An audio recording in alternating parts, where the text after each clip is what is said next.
정실보다 사랑받은 이유. 조선 양반 사회에서 첩은 법적으로 열등한 지위였지만 실제로는 정실 부인보다 남편의 사랑을 독차지하는 경우가 많았다. 인현왕 후전의 장희빈, 한중록의 사도세자와 후궁들 이야기에서 보듯 첩은 미모와 재주로 총애를 받았고 이는 정실과의 권력 다툼으로 이어졌다. 한양 북촌, 고래등 같은 기와집에 여자가 둘 있었습니다.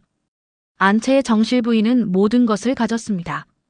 이름, 가문, 열쇠, 자리. 별당의 첩은 아무것도 없었습니다. 이름표도 없고 밥상도 낮고 자리도 구석이었습니다. 그런데 남편의 발길은 밤마다 별당으로 향했습니다. 정실은 법을 쥐고 첩은 마음을 쥐었습니다. 법이 이길까요? 마음이 이길까요? 정실이 첩의 베개 밑에 저주 인형을 심어 넣은 밤, 이 집의 전쟁은 살인의 문턱까지 치달았습니다.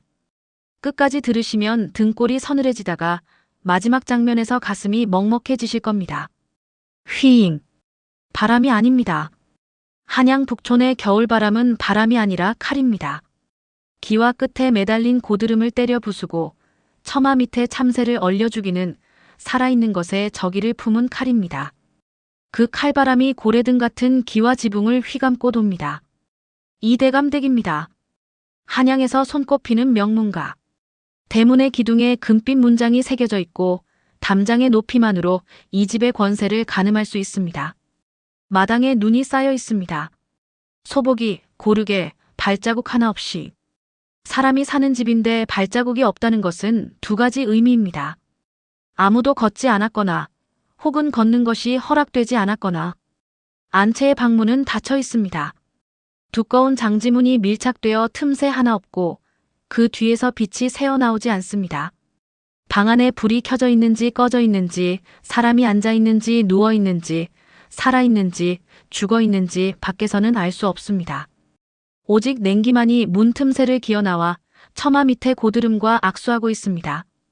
안채에서 50보쯤 떨어진 곳에 작은 건물이 하나 있습니다. 별당이라 부릅니다. 본체에 비하면 초라합니다. 기둥이 가늘고 지붕이 낮습니다. 하지만 이 집에서 유일하게 불이 켜져 있는 곳이 바로 이 별당입니다. 창호지에 비친 촛불 그림자가 따스하게 흔들리고 있고 간간히 웃음소리가 새어나옵니다. 사내의 낮은 웃음과 여인의 가녀린 웃음이 겹쳐 있습니다. 차가운 안채에 닫힌 문과 따뜻한 별당에 열린 불빛. 같은 담장 안에 있는데 온도가 다른 두 개의 세계. 이것이 이 이야기의 지도입니다. 법으로 정해진 자리에 앉은 여자와 마음으로 선택된 자리에 앉은 여자. 조선 500년 수만 개의 양반가에서 되풀이된 전쟁이 이 집에서도 벌어지고 있습니다.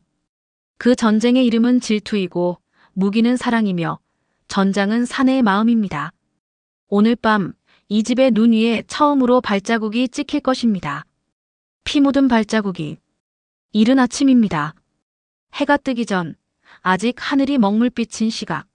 마당에서 빗자루질하는 소리가 들립니다. 사각사각. 늙은 하인 둘이 눈 위에 쌓인 낙엽을 쓸고 있습니다. 입김이 하얗게 피어오르는 새벽 공기 속에서 그들의 목소리는 낮지만 선명합니다. 오늘도 대감마님 발길이 별당이셨다더군. 벌써 며칠째인가 열흘? 보름? 안방마님이 안채에서 혼자 불을 켜고 앉아 계시던데 벽을 뚫어지게 보고 계시더라고 섬뜩하더군. 말세야 말세. 정실 마님을 두고 첩의 방에서 밤을 새우다니. 체면이 있지 법도가 있지. 빗자루질이 멈춥니다. 나이 지긋한 유모가 끼어듭니다. 이 집에서 40년을 일한 벽의 균열까지 기억하는 여인입니다. 쉬딥 조심해. 낱말은 새가 듣고 반말은 쥐가 듣는다 했어. 유모가 한숨을 쉽니다. 숨을 들이쉬고 내뱉는 것이 아니라 몸 안에 쌓인 40년의 관찰이 공기가 되어 나오는 소리입니다. 선대 나도 이 나이 먹도록 모르겠는 게 하나 있어. 사내 마음이 어디 법도대로만 흐르던가. 안방마님은 대감을 주인처럼 다스리시고 작은 마님은 대감을 벗처럼 모시니 자네가 남자라면 어느 쪽에 발이 가겠나. 뻣뻣한 훈장님 곁에 눕겠나 살가운 벗 곁에 눕겠나. 하인들이 대답하지 못합니다. 대답할 수 없는 질문이니까요. 조선의 법은 정실 부인의 손을 들어줍니다. 재산도 이름도 제사도 자식의 적통도 모두 정실의 것입니다. 하지만 법이 지배하지 못하는 영역이 하나 있습니다. 사람의 마음입니다. 의무로 묶인 관계와 위로로 묶인 관계, 쇠사슬로 묶은 것과 실크로 감은 것, 승패는 이미 정해져 있습니다. 다만 그 승패를 인정하지 않는 쪽에서 전쟁이 시작될 뿐입니다. 정실부인 윤 씨를 이해하려면 그녀의 아침을 봐야 합니다. 인 씨, 새벽 3시에 눈을 뜹니다. 누가 깨우지 않습니다. 40년 동안 같은 시각에 일어나는 몸이 시계보다 정확합니다. 세수를 합니다. 물의 온도를 확인하지 않습니다. 차가운 물에 얼굴을 담급니다. 차가움이 정신을 깨우는 것이 아니라 감정을 얼리기 위해서입니다. 머리를 빗습니다. 한 올도 흐트러지지 않게. 옷을 입습니다. 주름 하나 없이. 조상님 사당의 향을 피우고 집안의 장부를 점검하고 하인들의 업무를 지시합니다. 이 모든 것이 진시, 아침 7시 전에 끝납니다. 윤 씨는 완벽한 안주인입니다. 뼈대 있는 가문의 교육이 그녀의 뼈와 살을 만들었습니다. 감정은 감추는 것이고 체면은 지키는 것이고 가문의 영광은 자기 목숨보다 소중한 것입니다. 문제는 남편입니다. 이 대감은 조정에서 당파 싸움에 시달리다 파김치가 되어 돌아옵니다. 도포를 벗을 힘도 없이 방으로 들어서면 윤 씨의 목소리가 기다리고 있습니다. 반갑다는 말이 아닙니다. 대감, 오늘 조정에서 처신은 바로 하셨습니까? 밥상이 아닙니다. 신문입니다. 내일 아버님 제사 준비는 만전을 기해야 합니다. 흐트러진 모습을 보이시면 가문의 체면이 서지 않습니다. 대감이 원하는 것은 밥 한 술과 괜찮다는 말 한마디입니다. 돌아오는 것은 법도와 원칙과 가문이 무게입니다. 밖에서는 정적들의 칼날, 안에서는 아내의 잣대. 이 대감에게 집은 쉬는 곳이 아니라 또 하나의 전장입니다. 안방에 누우면 천장을 봅니다. 윤 씨의 등이 벽처럼 곧습니다. 그 등에서 온기가 느껴지지 않습니다. 같은 이불을 덮고 있는데 체온이 전해지지 않는 잠자리. 이 대감은 점점 말수를 잃어갑니다. 안방은 의무방어전을 치르는 참호가 됩니다. 잠만 자고 나오는 곳. 기와 지붕은 높고 방은 넓은데 이 대감의 숨 쉴 곳은 한 뼘도 없습니다. 혼인한 지 10년이 넘었습니다. 윤 씨의 배에는 태기가 없습니다. 의원을 불러봤고 약을 다려봤고 사찰에 불공도 드렸습니다. 모든 것이 허사였습니다. 문중 어른들의 성화가 시작됩니다. 추석 대가족 모임에서 큰댁 할머니가 입을 엽니다. 대를 끊을 셈이냐. 조상님 위패가 울고 계시다. 당장 측시를 들여라. 윤 씨는 고개를 숙이고 앉아 있습니다. 표정이 보이지 않습니다. 하지만 무릎 위에 놓인 두 손이 하얗게 질릴 만큼 쥐어져 있습니다. 손톱이 살을 파고들어 핏자국이 맺혀 있지만 아무도 그것을 보지 않습니다. 며칠 후 윤 씨가 직접 첩을 골랐습니다. 몰락한 양반가의 딸 매향. 21살. 얼굴이 곱고 글을 읽을 줄 안다는 것이 선발의 이유라고 했지만 진짜 이유는 다릅니다. 윤 씨가 볼 때 이 여자는 위협이 되지 않을 만큼 연약해 보였습니다. 부러뜨리기 쉬운 가지. 매향이 안채에 들어서 윤 씨 앞에 엎드린 날 윤 씨의 목소리는 겨울 바람보다 차갑습니다. 내 본분은 오로지 내를 일을 씨를 받는 것뿐이다. 그 이상을 넘보지 마라. 윤 씨의 눈이 매향의 정수리를 관통하듯 내리꽂힙니다.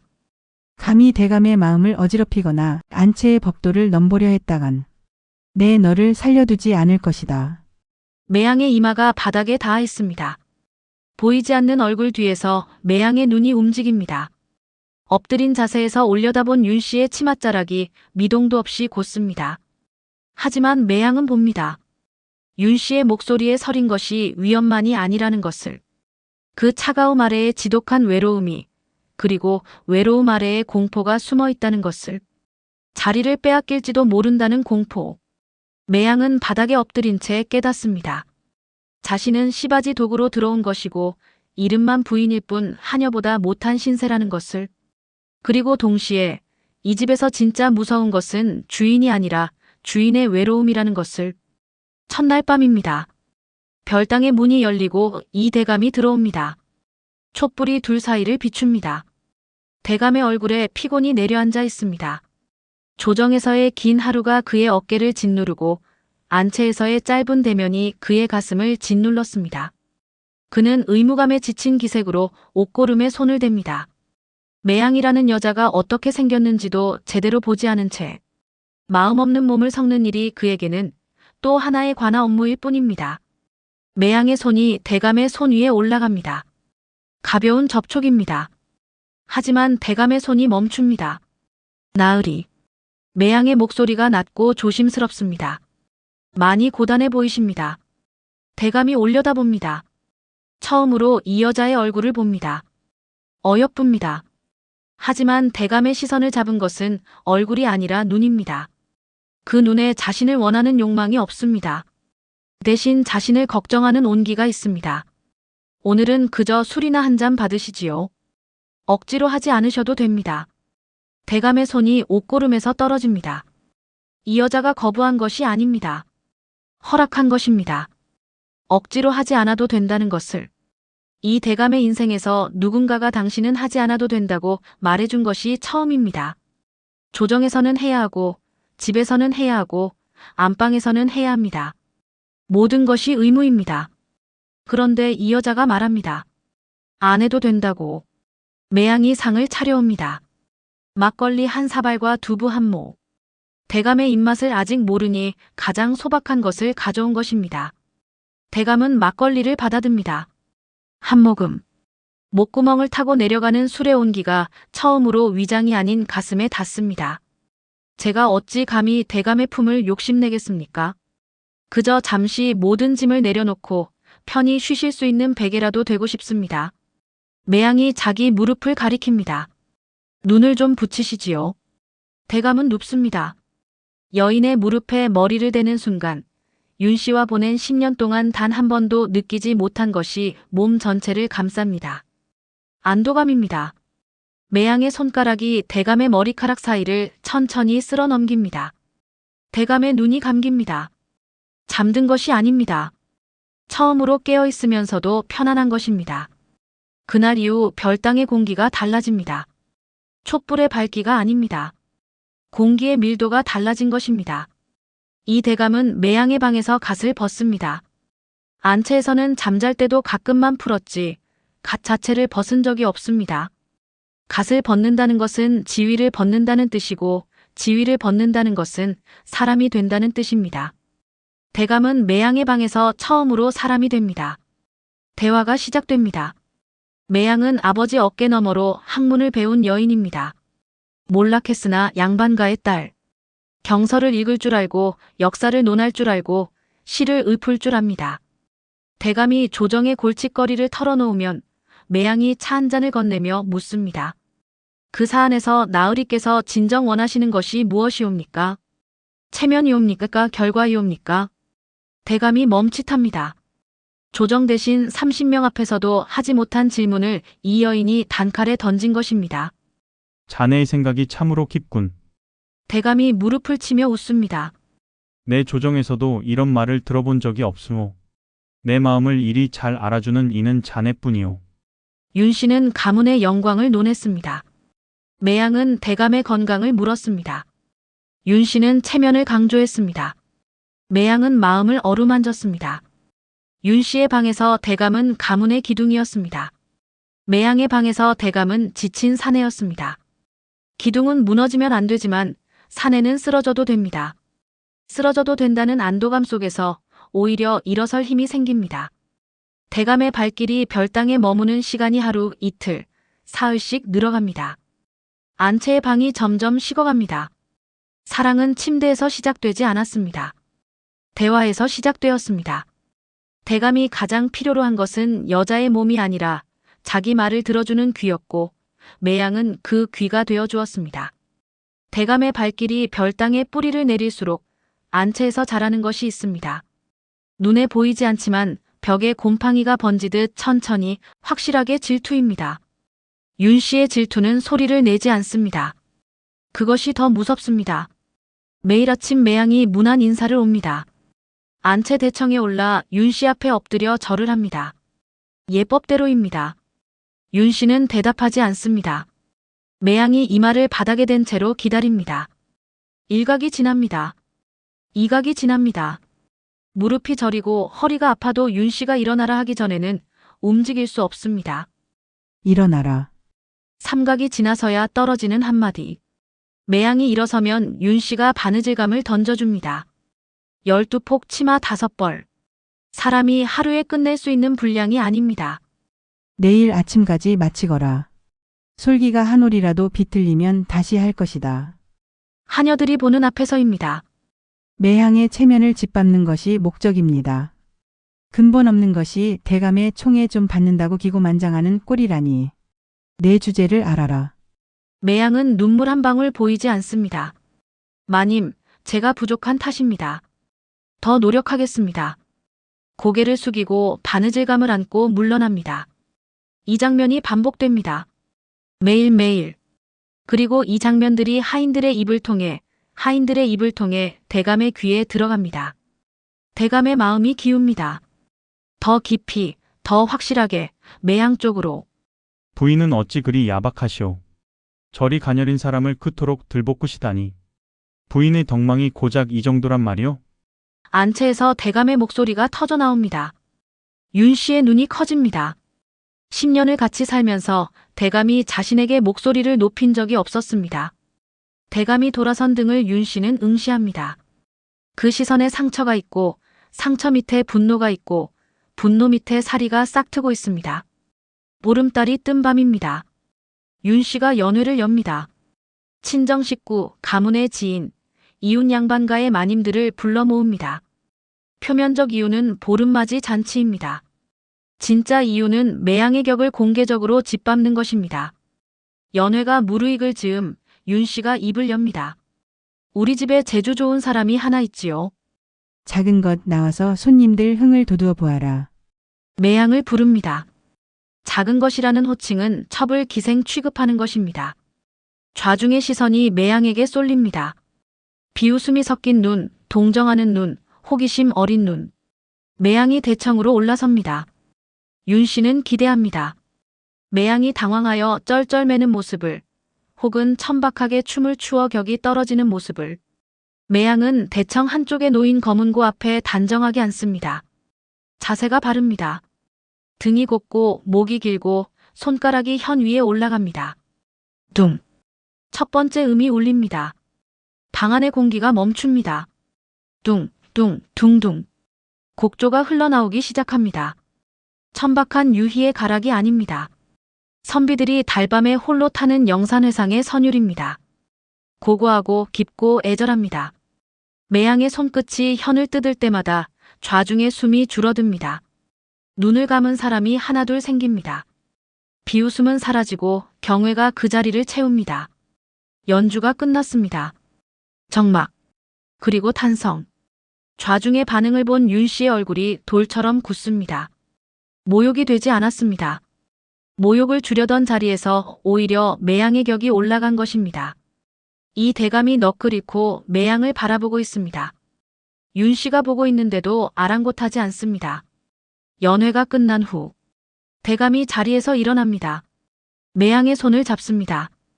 윤 씨의 눈앞에서 좌중이 지켜보는 가운데서 말없이 매양의 손을 잡고 별당으로 향합니다. 윤 씨의 입술이 실처럼 가늘어집니다. 이빨을 악물고 있는 것입니다. 악물다 못해 잇몸에서 피가 배어나올 때까지. 석 달이 지났습니다. 소식이 들려옵니다. 매양이 회임했습니다. 별당에서 의원이 나오며 고개를 끄덕입니다. 축하드립니다. 석 달째이옵니다. 태가 건실합니다. 이 대감의 얼굴이 활짝 펴집니다. 10년 넘게 기다린 소식입니다. 때를 이을 아이가 올 수도 있다는 희망이 대감의 걸음을 가볍게 만듭니다. 그날 저녁 대감이 매양의 손을 잡고 안채로 걸어옵니다. 윤 씨 앞에 섭니다. 윤 씨의 눈이 대감의 손에 잡힌 매양의 손 위에 고정됩니다. 부인, 대감이 입을 엽니다. 매양이 내 자식을 가졌소. 귀한 몸이니 이제 살림도 조금씩 거들게 하려 하오. 곡간 열쇠 중 바깥 창고 열쇠를 맡기겠소. 방 안의 온도가 떨어집니다. 윤 씨의 눈동자가 미세하게 확장됩니다. 곡간 열쇠, 그것은 안주인의 상징입니다. 안주인이 아닌 자가 열쇠를 가진다는 것은 이 집의 권력 구도가 바뀐다는 선언입니다. 아들이 아닐 수도 있지 않습니까? 윤 씨의 목소리가 평탄합니다. 너무 평탄합니다. 감정이 없는 것이 아니라 감정이 포화 상태에 이르러 표면이 얼어붙은 것입니다. 아들이든 딸이든 내 핏줄이오. 대감이 돌아섭니다. 매양을 데리고 나갑니다. 방에 홀로 남은 윤 씨. 무릎 위에 두 손이 다시 하얗게 질립니다. 하지만 이번에는 손톱이 살을 파고드는 것이 아닙니다. 손가락이 허공에서 무언가를 쥐었다 폈다 합니다. 칼자루를 잡는 연습처럼 윤 씨의 눈에서 마지막 인간적 온기가 빠져나가고 그 자리를 차가운 계산이 채웁니다. 윤 씨가 움직입니다. 소리 없이 체계적으로. 첫 번째 수. 관상쟁이를 불러들입니다. 관상쟁이가 매양의 사주를 보더니 혀를 찹니다. 이 사주에는 극부흑자의 기운이 있어 나옵니다. 남편을 해하고 자식을 잡아먹는 상의로소이다. 윤 씨가 관상쟁이에게 은자 10량을 건넵니다. 두 번째 수. 용하다는 무당을 은밀히 불러 뒤채에서 굿을 벌입니다. 밤새 징소리와 꽹과리 소리가 울리고 무당이 몸을 뒤틀며 신내림을 받습니다. 이 집에 요사스러운 기운이 서려 있사옵니다. 별당 쪽에서 검은 기운이 피어오르고 있사옵니다. 하인들 사이에 불안이 퍼져나갑니다. 세 번째 수. 이것이 핵심입니다. 윤 씨가 직접 손을 씁니다. 새벽 모두가 잠든 시각. 윤 씨가 안채를 나섭니다. 별당으로 향합니다. 맨발로. 눈 위에 발자국을 남기지 않기 위해 하인의 집신을 신고 돌아올 때 그 집신을 불에 태울 것입니다. 별당의 문을 엽니다. 매양이 깊이 잠들어 있습니다. 임신의 피로가 그녀를 깊은 수면으로 끌어들인 것입니다. 윤 씨가 매양의 베개를 들어올립니다. 그 아래에 무언가를 밀어넣습니다. 바늘이 촘촘히 꽂힌 지푸라기 인형. 인형의 배 부분에 이 대감의 이름이 적혀 있고 옆에는 저주가 적힌 부적이 놓여 있습니다. 윤 씨의 손이 떨리지 않습니다. 베개를 원래대로 놓고 방을 나서고 눈 위의 발자국을 집신으로 쓸어지우고 안채로 돌아갑니다. 며칠 후 이 대감이 원인 모를 두통에 시달리며 자리에 눕습니다. 윤 씨가 나섭니다. 이것은 필시 집안의 부정한 기운이 서린 탓입니다. 무당의 말이 맞았습니다. 방방마다 수색하여 부정한 물건을 찾아야 합니다. 하인들이 출동합니다. 별당의 문이 열립니다. 매양의 베개가 들려 올려집니다. 흉물스러운 인형이 나옵니다. 바늘이 꽂힌 지푸라기 인형이 대감의 이름표를 달고 있습니다. 이게 무엇이냐? 대감의 비명이 터져 나옵니다. 별당이 뒤집어집니다. 하인들이 방을 수색하고 바느질감을 뒤엎고 장롱을 열어젖힙니다. 인형은 매양의 베개 밑에서 나왔습니다. 부적의 글씨는 매양이 쓰는 서체와 유사합니다. 윤 씨가 미리 매양의 편지를 구해 필적을 흉내낸 것이지만 그것을 아는 사람은 아무도 없습니다. 이런 끔찍한 짓을. 윤 씨의 목소리가 대청에 울려 퍼집니다. 연기가 아닙니다. 실제로 분노하고 있는 것입니다. 자기가 심어놓은 물건에 자기가 분노하는 것이 가능한가? 가능합니다. 윤 씨의 분노는 인형에 대한 것이 아니라 자신을 이 지경까지 몰아넣은 세상에 대한 것이니까요. 대감을 저주하여 죽이고 안방을 차지하려 했구나. 내년에 정체가 드러났다. 매양이 무릎을 꿇고 있습니다. 마님, 저는 모르는 일이옵니다. 저는 그런 물건을 본 적도 없습니다. 누군가가 심어놓은 것이옵니다. 아무도 듣지 않습니다. 증거가 너무 명백합니다. 대감이 매양 앞에 섭니다. 대감의 얼굴에 충격이 새겨져 있습니다. 사랑이 깊었던 만큼 배신감의 칼날이 깊이 박힙니다. 내 너를 그리 아꼈거늘. 대감의 목소리가 갈라집니다. 어찌 이런 폐륜을 저지를 수 있느냐? 내 마음이 고작 이것이었더냐? 매양의 눈에서 눈물이 쏟아집니다. 나으리, 저를 믿어주십시오. 저는. 탁치거라. 대감이 돌아섭니다. 매양은 하인들에게 끌려갑니다. 머리채가 잡히고 광문이 열리고 어둠 속으로 밀려 들어갑니다. 쾅! 문이 닫힙니다. 빗장이 걸립니다. 칠흑 같은 어둠 속에 매양이 홀로 남겨집니다. 뱃속의 아이와 함께. 광안은 빛이 없습니다. 눈을 뜨나 감으나 같은 어둠입니다. 매양은 바닥에 앉아 배를 감싸줍니다. 아이가 움직입니다. 배 안에서 작은 생명이 발을 차는 것을 느낍니다. 눈물이 흐릅니다. 소리 없이.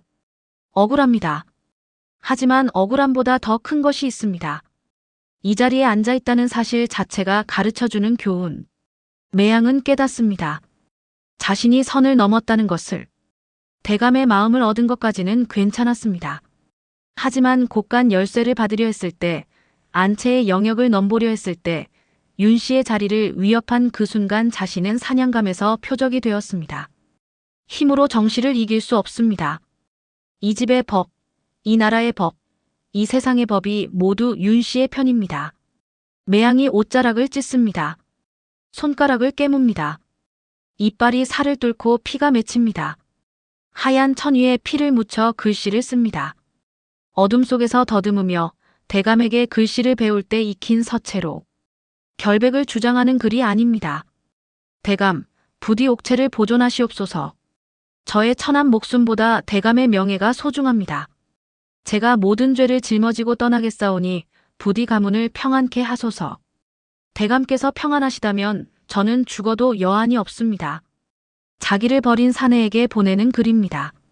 원망이 아닙니다. 마지막까지 그 사내를 걱정하는 연서보다 더 절절한 글입니다. 매양이 광문 밑의 틈새로 천 조각을 밀어넣습니다. 밖에서 하녀의 발소리가 들립니다. 매양이 속삭입니다. 이것을 대감께 전해다오. 부탁이다. 어둠 속에서 매양의 눈만 빛납니다. 사랑채. 이 대감은 잠들지 못하고 앉아 있습니다. 촛불 앞에 저주 인형이 놓여 있습니다. 대감의 눈이 인형을 봅니다. 하지만 보이는 것은 인형이 아니라 매양의 얼굴입니다. 첫날 밤 억지로 하지 않아도 된다고 말했던 그 얼굴. 막걸리 한 사발을 건네며 웃었던 그 얼굴. 조정의 고민을 들어주며 차를 따라주었던 그 손. 그 사람이 이런 짓을 할 수 있는가? 하인이 문을 엽니다. 대감마님, 광에서 이것이 나왔사옵니다. 피 묻은 천 조각. 대감의 손이 떨리며 그것을 받아듭니다. 핏빛 글씨가 촛불에 비칩니다. 한 글자 한 글자 읽어 내려갑니다. 읽다가 멈춥니다. 다시 읽습니다. 세 번째 읽을 때 대감의 눈에서 물이 떨어져 천 위에 핏빛 글씨를 번지게 합니다. 자기를 죽이려 했다는 여인이 죽음 앞에서 자기의 명예를 걱정하고 있습니다.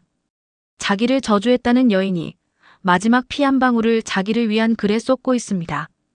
이것은 저주를 건 사람의 마음이 아닙니다. 대감이 인형을 집어듭니다. 촛불에 가까이 가져갑니다. 처음으로 자세히 봅니다. 바늘이 꽂힌 인형의 묶음새. 매듭의 방식. 대감의 눈이 좁아집니다. 이 매듭은 매양이 쓰는 방식이 아닙니다. 매양은 별땅에서 자랐고 별땅의 하인들은 이런 매듭을 쓰지 않습니다. 이 매듭은 안채에서만 쓰는 윤 씨의 친정 하인들이 대대로 전수하는 독특한 매듭법입니다. 대감의 손에서 인형이 떨어집니다.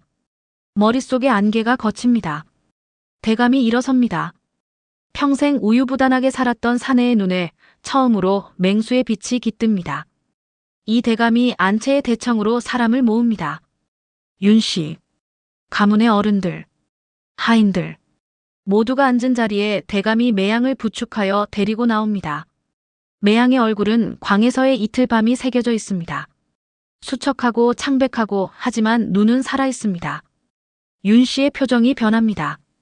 매양이 이 자리에 나올 것을 예상하지 못한 것이 아닙니다. 대감의 눈빛이 달라져 있다는 것을 읽은 것입니다. 이 사람을 내치시려거든 나를 먼저 파문하시오. 대감의 목소리가 대청을 채웁니다. 떨림이 없습니다. 좌중이 술렁입니다. 대감이 품에서 인형을 꺼내 들어올립니다. 이 인형의 매듭을 보시오. 이것은 안채에서만 쓰는 매듭이오. 별땅의 매양이 이 매듭법을 알 리가 없으오. 시선이 윤 씨에게로 쏠립니다. 윤 씨의 얼굴에서 핏기가 빠져나갑니다. 또한 대감이 부적을 들어올립니다. 이 부적의 필체를 감정한 결과 매양의 서체가 아니라 안채하녀 소옥의 서체와 일치하오. 소옥은 윤 씨의 시녀입니다. 윤 씨의 눈이 흔들립니다. 부인, 대감이 윤 씨를 정면으로 바라봅니다. 내 평생 부인의 뜻을 거스른 적이 없으므 부인이 법이라 하면 법이라 따랐고 부인이 체면이라 하면 체면이라 따랐소. 하지만 이것은 다르오. 대감의 목소리가 낮아집니다. 낮아질수록 무거워집니다. 부인은 가문의 체면을 지키시오. 나는 내 사람을 지킬 것이오. 더 이상 부인의 꼭두각시로 살지 않겠소.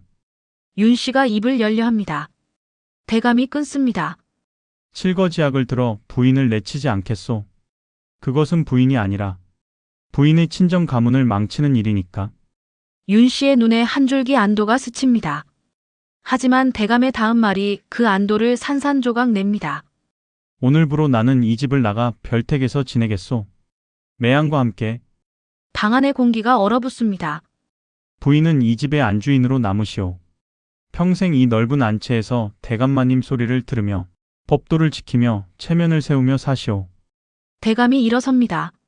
매양의 손을 잡고 문을 향해 걸어갑니다. 뒤를 돌아보지 않습니다. 윤 씨가 바닥에 주저앉습니다. 이름은 남았습니다. 자리는 남았습니다. 하지만 그 이름과 자리 안에 사람이 없습니다. 껍데기만 남은 안주인. 그것이 윤 씨에게 내려진 형벌입니다. 봄이 왔습니다. 겨울이 끝났습니다. 장면이 둘로 나뉩니다. 첫 번째 장면. 이 대감댁 안채. 기와 지붕 아래 화려한 방. 윤 씨가 비단옷을 입고 상석에 앉아 있습니다. 머리에는 금비녀가 꽂혀 있고 앞에는 은수저가 놓인 밥상이 차려져 있습니다. 하인이 문 밖에서 아랍니다. 마님, 진지 잡수시옵소서. 윤 씨가 수저를 듭니다. 밥을 뜹니다. 입에 넣습니다. 씹습니다. 삼킵니다. 소리가 나지 않습니다. 밥맛이 없는 것이 아니라 맛을 느끼는 감각이 죽은 것입니다. 넓은 방에 윤 씨 혼자 앉아 있습니다. 이 집의 모든 것이 윤 씨의 것입니다. 기와 지붕도, 비단 이불도, 쌀 300석이 쌓인 곳간도 모든 것을 가졌습니다. 아무것도 가지지 못했습니다. 수저를 내려놓습니다. 창문을 봅니다. 담장 너머로 벚꽃잎이 날려 들어오고 있습니다. 봄바람이 닿지 않는 방 안에서 윤 씨의 눈가에 물기가 맺힙니다. 닦지 않습니다. 닦을 필요가 없습니다. 보는 사람이 없으니까요. 두 번째 장면. 도성밖, 산자락 아래 아담한 초가집. 마당이 좁습니다. 담장이 낮습니다. 바람이 자유롭게 드나듭니다. 마당에 사내가 서 있습니다. 이 대감입니다. 갓을 벗었습니다. 도포 대신 무명 적삼을 입었습니다. 팔에 아이를 안고 있습니다. 돌이 지난 사내 아이가 아버지의 코를 잡고 까르르 웃고 있습니다. 대감도 웃습니다. 벼슬과 권세가 멀어졌지만 그 웃음은 조정의 정승도 가지지 못한 종류의 것입니다. 부엌에서 매향이 나옵니다. 손에 새참이 들려 있습니다. 소박한 상차림. 보리밥에 된장찌개에 나물 3가지. 나으리, 식사하세요. 매향의 목소리에 떨림이 없습니다. 더 이상 주인과 첩의 목소리가 아닙니다. 사내와 여인의, 아비와 어미의 목소리입니다. 대감이 아이를 매향에게 건네고 상 앞에 앉습니다. 밥을 한술 뜹니다. 씹습니다. 삼킵니다. 감탄이 나옵니다. 진수성찬이 아닌 보리밥에서, 한양 최고의 명문가 밥상에서 느끼지 못한 맛이 이 소박한 밥상에 있습니다. 밥을 짓는 사람의 마음이 담겨 있기 때문입니다. 바람이 붑니다. 낮은 담장을 넘어 벚꽃잎이 마당으로 날려 들어옵니다. 이번에는 막히지 않습니다. 꽃잎이 밥상 위에 내려앉고 아이의 머리 위에 내려앉고 대감과 매양의 어깨 위에 내려앉습니다. 두 사람이 서로를 봅니다. 웃습니다. 담장 안에 궁전을 버리고 담장 밖의 초가를 택한 사내와 밥 한 끼의 따뜻함으로 사내의 영혼을 살린 여인의 이야기는 이렇게 끝납니다. 닫힌 대문과 열린 살인문, 높은 기와 지붕과 낮은 초가 지붕, 화려한 고독과 소박한 평화. 어느 쪽이 진짜 부인이었는지 이제 답을 아시겠습니까? 첩이 정실보다 사랑받은 이유. 세상은 그것을 미모 때문이라 하고 기술 때문이라 하고 요사스러운 술수 때문이라 합니다. 틀렸습니다. 매양이 가진 것은 단 하나 들어주는 귀였습니다. 지친 사내가 갑옷을 벗을 수 있는 공간, 약한 모습을 보여도 무너지지 않는 관계, 해야 한다 대신 하지 않아도 된다고 말해주는 목소리. 윤 씨는 완벽한 아내였습니다. 완벽했기에 졌습니다. 사람은 완벽한 성벽이 아니라 허술한 울타리 곁에서 숨을 쉽니다. 이 이야기는 300년 전의 일이지만 오늘 밤 당신의 곁에 있는 사람이 원하는 것도 다르지 않을 것입니다.